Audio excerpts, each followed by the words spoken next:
Donc on est l'équipe Futur Public. Moi je m'appelle Benoît Landau, mon collègue Baptiste Nsama. En fait, nous, on travaille dans une administration donc, qui s'appelle le Secrétariat général pour la modernisation de l'action publique. C'est un service du Premier ministre, en fait, qui accompagne les administrations pour se moderniser, pour se transformer.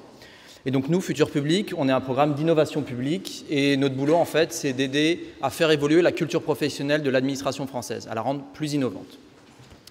Alors, en fait, une fois n'est pas coutume, pour vous parler d'administration, on va vous parler d'une start-up. Alors, question, qui parmi vous connaît Feather? Je me suis entraîné à le dire. Ouais. Feather, je ne sais pas, enfin vous l'avez en haut à gauche. Donc, ce n'est pas encore très connu. En fait, c'est une start-up américaine qui commence à bien marcher, dont, en fait, le business model, c'est la location temporaire de meubles. Et alors les fondateurs de Feather, parce que vous savez, il faut toujours partir par les usages en innovation, donc eux, ils ont constaté que les Américains déménagent beaucoup, et donc plutôt que d'acheter des meubles et de devoir chaque année les déménager, ils vous proposent de louer des meubles, tout simplement après vous les rendez, vous en relouez d'autres, voilà, plus besoin de vous embêter à acheter et à déménager. En fait, ce que les fondateurs de Feather ignorent sûrement, c'est que ce business model qui pense être très innovant, en fait, c'est grosso modo une idée qu'avait eue en 1663, un certain Colbert, pour le roi Louis XIV.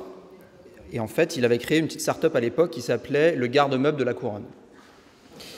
Et en fait, vous voyez, elle aussi, elle était partie des usages de ses clients, en l'occurrence la cour du roi de France, puisqu'en fait, à l'époque, la cour avait de nombreuses résidences, elle se déplaçait souvent, et donc plutôt que de meubler toutes les résidences à la fois, en fait, l'invention du garde-meuble royal, c'est de fabriquer les meubles et de gérer la logistique pour les déplacer au gré des déplacements de la cour. Donc là, c'est le moment où vous vous demandez, mais pourquoi il nous raconte tout ça? Alors, en fait, parce que, figurez-vous, 350 ans plus tard, cette petite start-up du garde-meuble s'appelle maintenant le Mobilier National. Et alors, le Mobilier National, donc c'est une administration qui gère l'ameublement des résidences et des palais de la République, qui emploie 350 personnes sur 7 sites. Donc là, vous avez le principal, qui n'est pas loin d'ici, d'ailleurs, dans le quartier des Gobelins. Mais en fait, malheureusement, sa situation est moins florissante au XXIe siècle qu'au XVIIe, puisque son ministère de tutelle lui baisse les moyens, et on s'interroge sur son utilité, en fait. Donc si c'était une entreprise privée, il y a fort à parier qu'elle aurait mis la clé sous la porte depuis longtemps. Sauf que, dans le secteur public, ça ne se passe pas exactement comme ça. Donc le DG du Mobilier National nous a contactés, et c'est là que nous, Futur Public, on intervient. Alors, qu'est-ce qu'on a fait avec l'équipe du Mobilier National ? En fait, dans le cadre d'un plan de transformation globale du mobilier, on a lancé avec la direction une réflexion collective qui s'appelait « Le mobilier national demain ». L'idée, c'était de voir comment les aider à comment s'ouvrir au public, à de nouveaux usages, enfin voilà, au public d'aujourd'hui, quoi. Et on a fait ça en utilisant des méthodes innovantes. Alors d'abord, on a fait des ateliers de créativité en février, là vous avez des photos. Alors c'est assez classique pour nous, hein, c'est des post-it, vous voyez les images, sauf qu'en fait, c'était jamais vu chez eux, ils n'avaient jamais fait ça, de l'idéation collective, casser les silos, tout le monde pouvait s'exprimer. Donc ça, c'est un truc qu'on fait assez souvent en fait. Pour démarrer un accompagnement avec une administration, c'est ce qu'on appelle ouvrir les chakras des agents publics. Et du coup, les post-it, en général, ça aide. Alors ensuite, en fait, on a fait venir de nouveaux acteurs dans le jeu, qui sont des étudiants en design. Donc les étudiants de l'ENSI, donc l'école de design public, l'école nationale supérieure de la création industrielle. Et on a fait ce qu'on appelle à l'ENSI un atelier de projet. Donc c'est un format sur 4 mois où 20 étudiants travaillent à mi-temps, encadrés par des designers professionnels, pour en fait prototyper des nouveaux services ou des nouveaux produits pour répondre à une commande, que ce soit un commanditaire public, comme là le Mobilier National, ou privé. Donc c'était la deuxième fois qu'on faisait un atelier de projet avec l'ENSI, on avait déjà fait un avant avec la BNF. Et du coup, donc nos 20 étudiants, ils se sont baladés dans les services du Mobilier National, ils ont discuté avec les agents, et donc ils ont conçu des nouvelles propositions, des prototypes qu'ils ont présentés fin juin aux équipes du mobilier. Donc je vais vous montrer là juste 3 exemples, sachant que tous les projets vont être présentés au public, donc vous pourrez les voir dans 10 jours pour les Journées du patrimoine au Mobilier National, puisqu'en plus pour la première fois, le bâtiment que vous avez vu tout à l'heure, qui est le bâtiment principal, va être ouvert au public. Donc je vous invite à y aller, donc le week-end dans 10 jours, au Mobilier National pour voir ces 20 projets, les étudiants seront là pour les montrer. Et aussi, autre point important, c'est notamment dans les jours qui viennent, la direction du Mobilier National va aussi décider quel projet elle met en œuvre parmi ces 20-là. Alors, donc 3 projets, pour vous montrer un petit échantillon. Alors, mobilier augmenté, donc c'est un projet de réalité augmentée à partir donc, du patrimoine des collections du Mobilier National pour les futurs visiteurs des Gobelins, donc sur tablette ou sur smartphone. Ensuite, le petit atelier du mobilier, là, c'est un nouveau service en fait à destination des enfants pour les sensibiliser au savoir-faire du mobilier national. Et puis, enfin, culture. Alors, culture, le projet de Félix, en fait, c'est de créer une rencontre entre la culture, le patrimoine du mobilier national et les jeunes, avec des champs culturels modernes, en particulier les mangas. Alors, si vous voyez l'horloge à droite, c'est la nouvelle, à gauche, c'est celle qui existe déjà.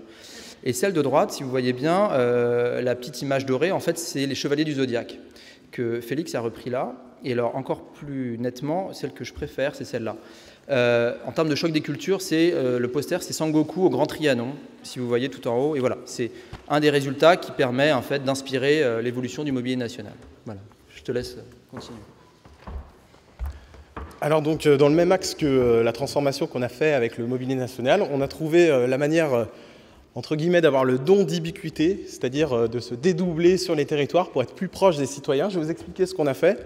Alors dans le temps, les administrations, comme on l'a vu, c'était des structures qui étaient pyramidales, avec une organisation qui était donc très hiérarchique, dans laquelle jamais on n'aurait écouté ni les agents ni les citoyens.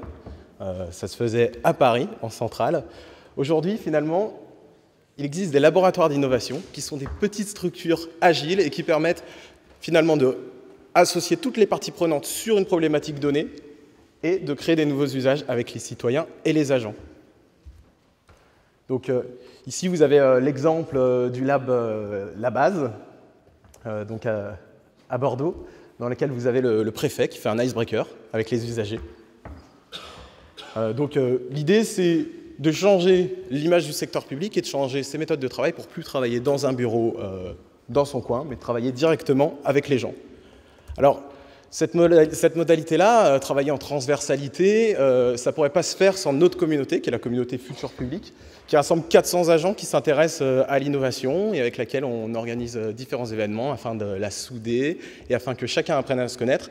Cette communauté, en fait, c'est notre force, puisque quand on a une problématique, on a 400 agents qui sont spécialistes chacun d'un champ donné et qui nous permettent de réaliser tout un tas de jolis projets.